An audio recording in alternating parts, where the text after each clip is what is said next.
This is spEarz to the streets. spEarz to the streets. spEarz to the streets.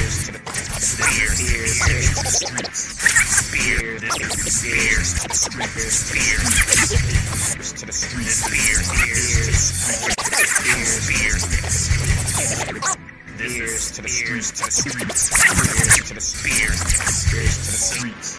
This is spEarz to the streets. This is spEarz to the streets. Get down to the beat, or get beat down in the street.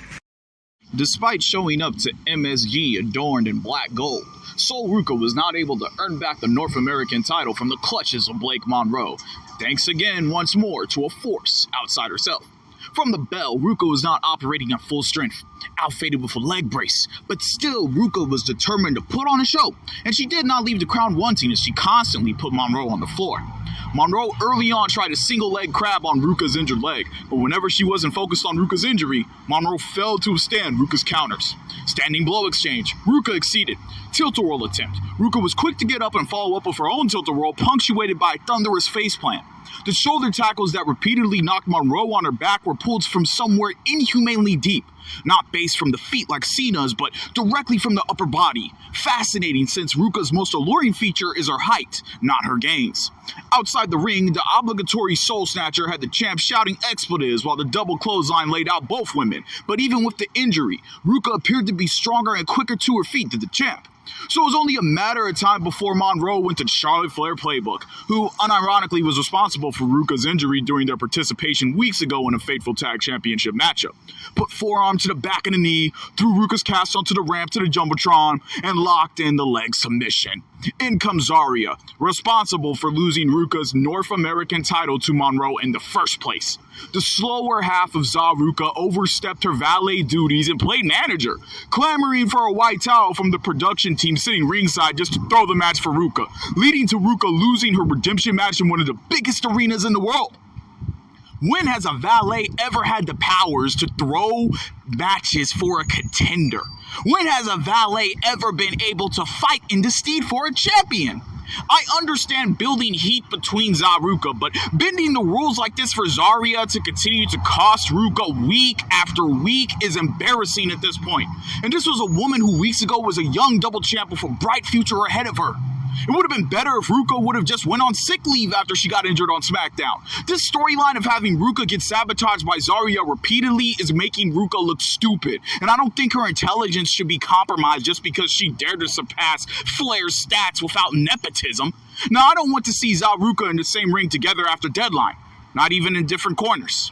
Not the best way to start things out at the second official Gold Rush. A triple threat match was set to close out the second edition of Gold Rush, featuring Lay Lee, Kamani Jordan, and the powerhouse that fell to Jordan's premier heel turn, Jordynne Grace. The first portion of the match saw Lay Lee as the clear favorite, while Jordan played the role of a spoiler, tripping up Grace and stealing covers from both of her challengers. The shift began once the champ started stomping all over Grace and Lee, breaking up their pin attempts and transitioning into high-flying spots, from a split-legged DDT to a frog splash, all the way to a moonsault that took out both of her challengers outside the ring. Despite the high-flying theatrics, Lee stayed dangerous on the ground, delivering her delayed kicks with precision, while Grace's power moves only made for setups for either Jordan or Lee to capitalize on. A near finish with a single-leg crab from Lee on the champ provided a heart-stopping moment, while a double suplex that resulted in a pin attempt on Jordan was the highlight of the night for Grace, who looked anything but graceful at 2025's Gold Rush. Case in point, as Grace found herself delivering something of a tornado power slam to the champ, and upon pinning the champ, Lee came out of nowhere with an axe kick that caught both Jordan and Grace, leaving Grace scrambling and resulting in Lee taking up the pinfall and bringing the Knockouts title back to the TNA roster. For years, Lee languished in WWE as a novelty act, the first female Chinese superstar. It feels good to see her get awarded for her athleticism and not just her origin of nationality. Grace being nerfed throughout the match wasn't expected, but was refreshing to see, and Jordan losing the Knockouts title isn't as controversial controversial is what's happening over on AEW with Mercedes Moné whenever she challenges for the brand's main women's championship.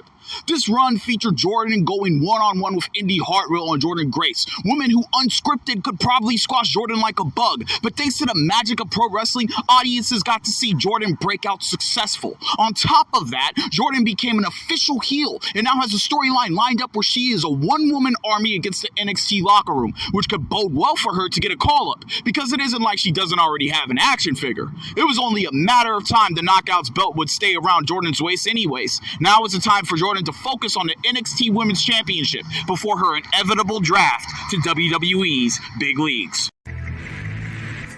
This is Spears to the streets. Spears to the streets. Spears to the streets. Spears to the streets. Spears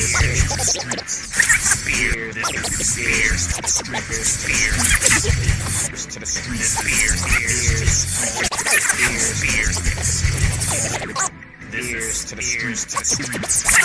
Spears to the streets. Spears to the streets.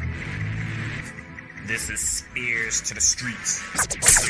Get down to the beat, or get beat down in the street.